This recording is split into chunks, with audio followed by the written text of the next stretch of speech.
What you are seeing is a collection of notes that I've accumulated over the past year and a half of being in the graduate program. A lot of these notes were taken on my own volition. I didn't have to take them. It's just that I knew if I wanted to be more familiar with the concepts in the classes, then it probably would have been a good idea for me to read through those books and take notes on them. So I thought I would show you some of the books, or not books, but some of the notes I've taken over the years, because they do get grouped together. So they're in 3 piles. I mean, there's technically a 4th pile over here, but it doesn't count, which is my, I just started this yesterday. I'm taking notes over a book about entire functions by Levin. So I just started it, so there's not much written in here. About this much is written, and this much to be written. So I'll put it off to the side. So what are these 3 piles? This pile is for complex analysis. I did not have a good textbook on complex analysis until I got this book. Who's the author of that? Churchill Brown Verhey. So when I read that book, I was like, I probably should take notes over it to prepare for my qual. And it really did help a lot. It's kind of more of an undergraduate level textbook, but regardless, regardless, it was a very good read, and I recommend the book. Let's see if I can get these 4 yellow guys. Okay. So there's all the notes I've taken over that book. And I did not read the entire book. There were sections that I skipped because it just wasn't covered in the class, and I was preparing for my qual, so I only wanted to cover stuff that was in there.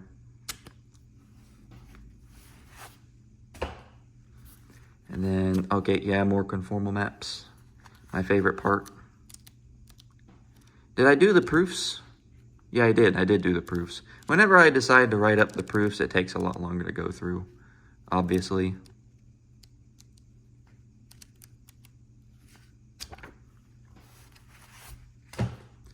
And then I think this was the last one. Well, there's a 4th one, obviously, but it's mostly empty. It's because I barely ran out of room, so I could have probably fit it in 3 notebooks. Contour integration. I really need to review contour integrals.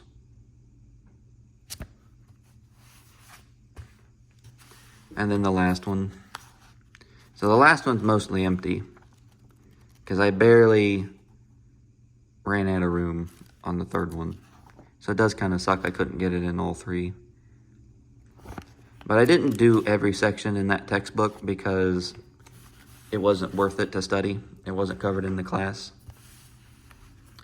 And then I have 3 more notebooks on complex analysis where I read the Stein-Shikarchi book. So this is the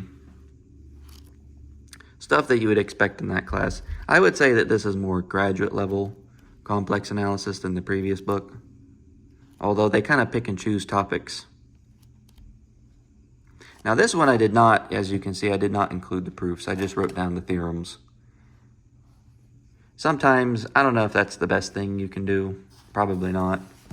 But if you're just interested in like knowing the results and being familiar with the language, which is all I really wanted to do with this, then it's fine. And then chapter 4, the Fourier transform.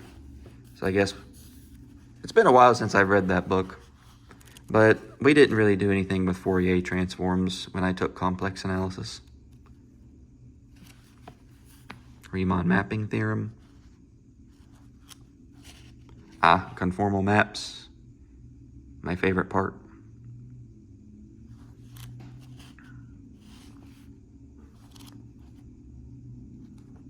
The zeta function and the prime number theorem. That's more of an analytic number theory concept. I'm surprised they put it in here. And then chapter 9, intro to elliptic functions. We definitely did not talk about that in class. but it was in the book, so I took notes over it anyway.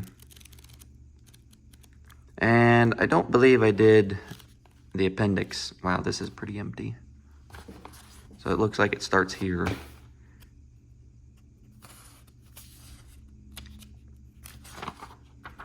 Yeah, and I was going to do the appendix. Well, there's a couple appendices in that book, and I was debating about whether or not doing it, and I decided not to, and maybe return to it later.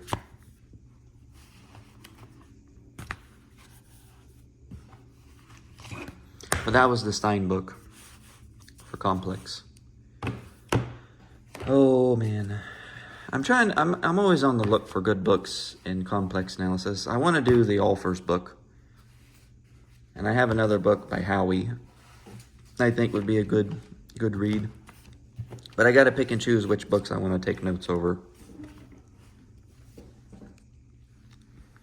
And then in the stack in the middle, I'll save for last. I'll talk about these two off to the side. I started taking notes over the Kriesig functional analysis book. And to me, that's a really fun book to read and take notes over. I even went through the proofs in here. Oh, and I also included problems, because it is important to do problems. But I do have proofs, so where does this start? The completion theorem. Let XD be a metric space, then there exists another metric space that's complete, such that for any W that's a subset of this guy, isometric with X, W is dense in X, X hat is unique up to isometry. Oh, there's a subspace that's isometric to X, and W is dense in X bar. So it's essentially, it's the completion theorem, right? It's like if you have the space of rationals with the Euclidean metric, for example, that metric space is not complete, but you can complete it using the real numbers, right? So in this case, X would be the rationals, X hat would be the reals, and W would be essentially the rationals inside the reals. And then the proof is here. The proof is a bit long. As you can see, it takes up a couple pages. And the way they go about proving it is kind of clever. I remember. It's not an easy theorem to prove. And I decided to include problems from the book. The problems didn't look too bad, in case I ever want to go back over and look at this. But I never finished the book, unfortunately. I got caught up doing something else that needed more time. I think maybe I also left to go on vacation or something.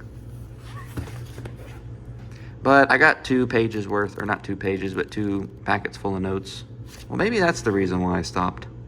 I think I ran out of paper, and I wanted to start a new chapter, but I didn't have any yellow legal pad, and I wanted to keep it all yellow or something.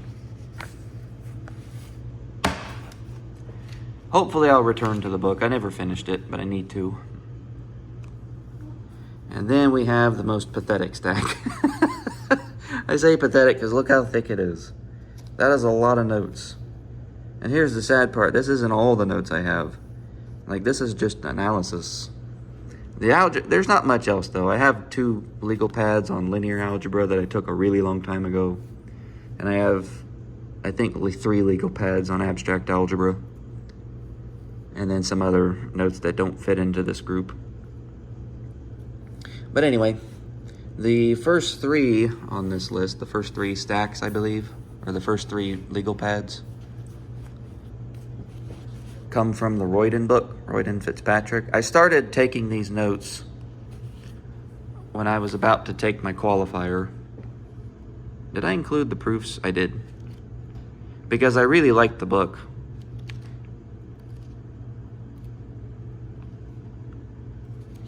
But I never got to finish it because I started taking these notes really close to my qualifier.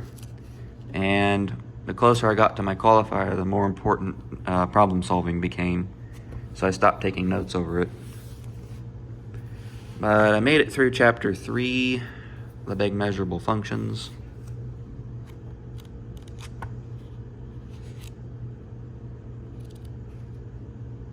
the big integral. Some big proof. What is this? Lucian's theorem. Yeah, for some books, Lucian's theorem takes a long time to prove. And then we have chapter 6 about differentiation. I think this one's mostly empty. Yeah, it's mostly empty. So I never finished taking notes over chapter 6. Yeah, as you can see here, it's pretty thin. But there's a lot more in that book that needs to be covered. So I really do want to finish that book someday, taking notes over it. It's just priorities, you know. And then I did finish the Stein book, which is what these three are. So we have the Stein-Cecarci notes. I underlined the definitions and such. I don't think I wrote up the proofs here. Doesn't look like it. There's a theorem. When I prepare, I usually have a scrap legal pad where I write down the proofs when I'm trying to practice those guys. The Brun-Minkowski inequality. Canonical form. What is this lemma? Oh, it's Vattu's lemma. Fn is measurable for all n, Fn positive, limit of Fn equals Fx almost everywhere. Then the integral of f is less than or equal to the limit of integral Fn.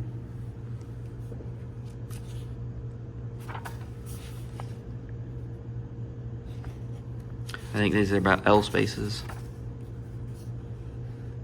We don't talk about L spaces too much in real analysis in my classes. We did at the very end. Fourier inversion formula.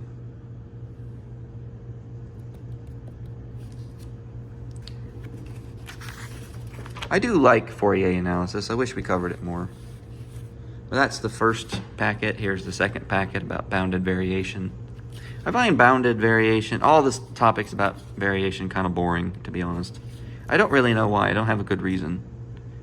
It's weird how, like, we're interested in some things, but not others. Even if, like, you're in mathematics, you know. Maximum principle. Wait, this looks like complex analysis.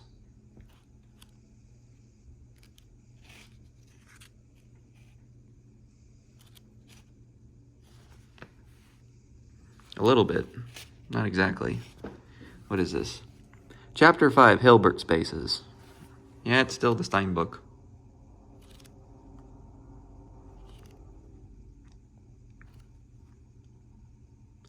Although the linear space of anything that's like functional analysis I find really fun. And the last packet of the Stein book, we start on abstract measure spaces. So here we kind of talk about the definition. And some of my favorite parts of mathematics. We have fractals and fractal geometry. I believe the chapter, or the book ends on this type of stuff. The von Koch curve. Now this stuff is fun. Oh. Man, I took a lot of notes, didn't I? My favorite set of all time, the Cantor set. Sierpinski triangle. More of the curve. Oh, we have this guy, Cantor dust, I guess you could call it. Self-similarity.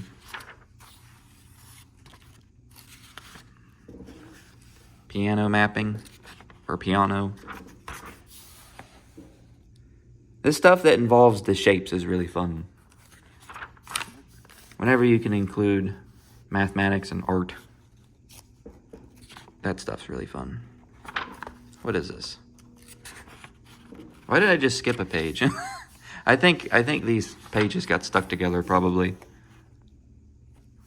What am I doing here? Oh, I think I'm constructing the space filling curve or something.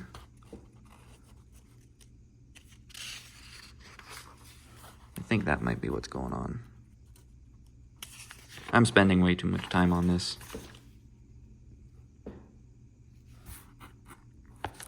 Besekovich sets and regularity. Whenever I hear the name Besekovich, I know I'm in for a rough time.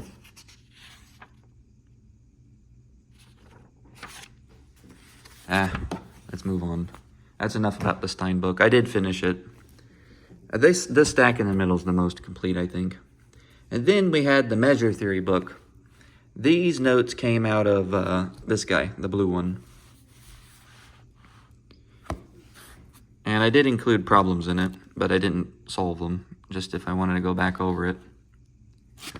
Whoa. So yeah, the first part here is just more about integration and whatnot. Integration and measure. What is Chapter 3, Lebesgue measure and outer measure. Yep. Measurable functions. There is something therapeutic about doing these notes.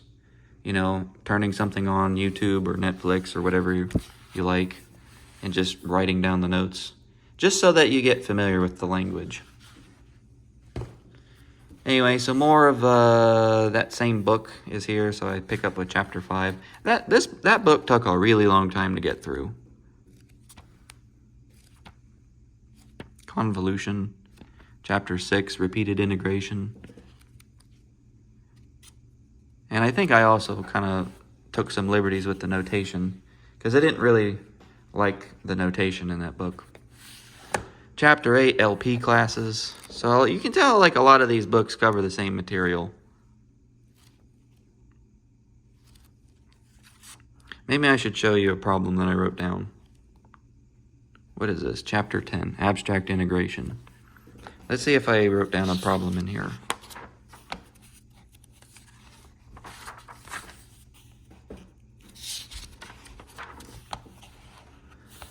Oh, where are the problems? I know they're in here.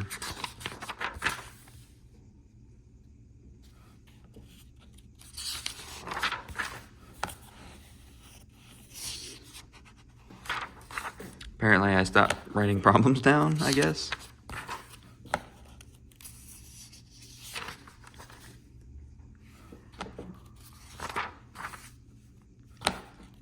Oh, for goodness sake, where are they at? Okay, here's one. Which one do I want to read? Let's read 40.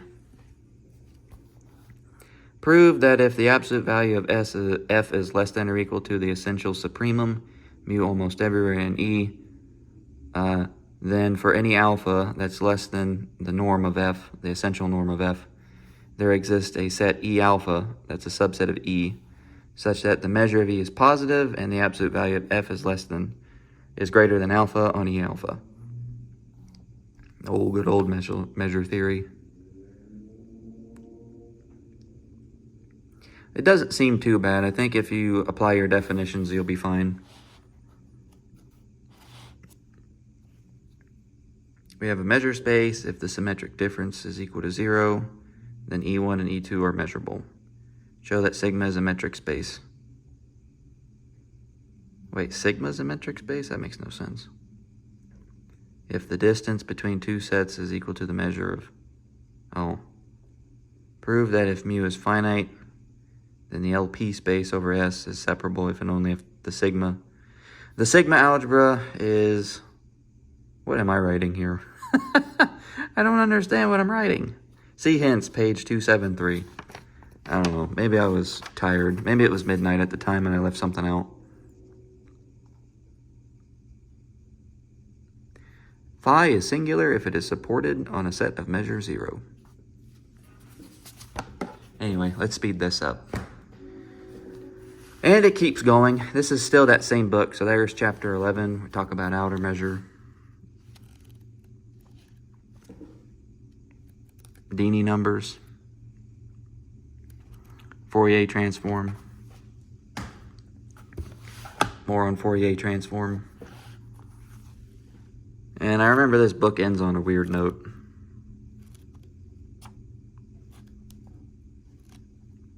So much measure theory.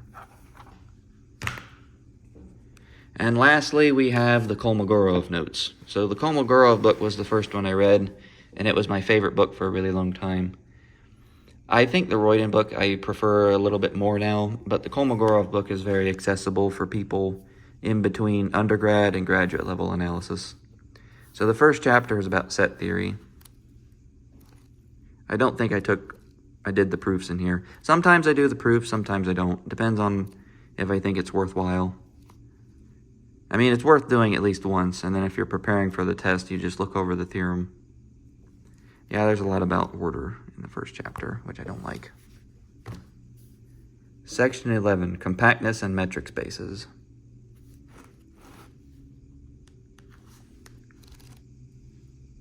Isomorphism theorem. Two complex Hilbert spaces are isomorphic. Section 15, normed linear spaces. I liked this section in the book. It made a lot of sense to me.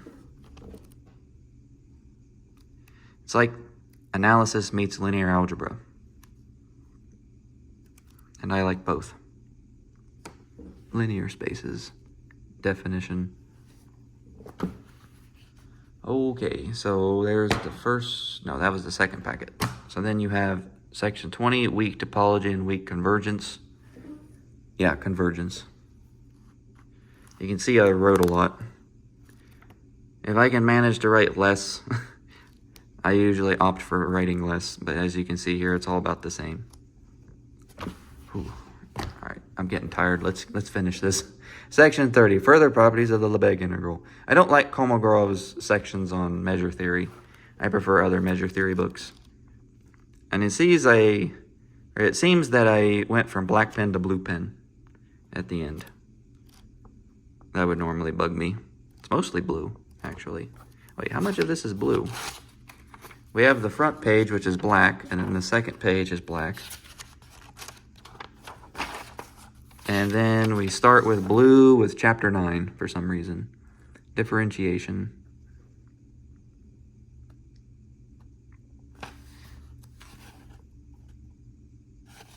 Man, I wrote a lot.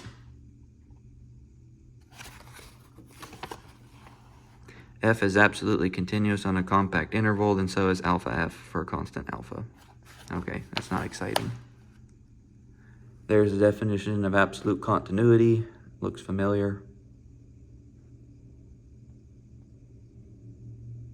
What do I mean by P?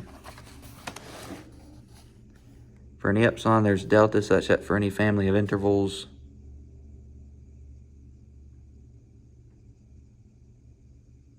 I don't think I wrote that correctly. I think that means to be subset. Pairwise disjoint. Yeah, sometimes you write things down that don't make sense. As long as I understand what's going on. Sum of the differences is less than delta implies sum of differences is less than epsilon. Every absolutely continuous function is uniformly continuous.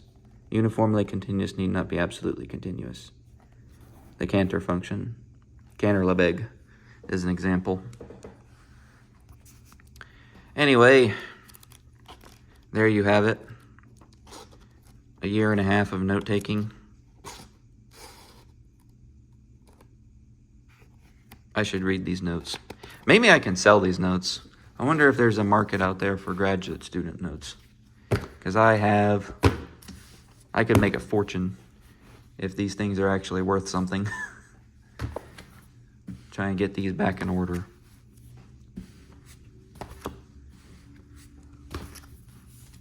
I think of these books that I read, the Kriesig book is the one that I find most interesting right now. I need to get back and get back to taking notes over it. It's just I get distracted and I want to take notes over something else. There. Oh, these I guess go on top too. There's something therapeutic about taking notes, I think I mentioned earlier. But it's also like, is it a waste of time, you know? Because doing this is really only worth it if you learn something from it. I mean, if you want to do it for fun or sport, then you can go ahead. But there's something, you really need to do problems to learn mathematics because, I mean, it's good to be familiar with the language and write it down. You do learn something that way. But the bulk of math learning comes from solving problems. And I do have a stack of problems that I solved in real analysis. I think it went through a couple packets because my goal last year was to do 1,000 problems before the year ends, and I didn't make it, unfortunately, because timing became a problem. But I did do a lot. I did like 700, and there were other problems I did in class, which technically I might be able to say I did 800. But at least there were 700 in the big stack, so maybe I'll show that to you in a future video. But I wanted to show you what my notes looked like.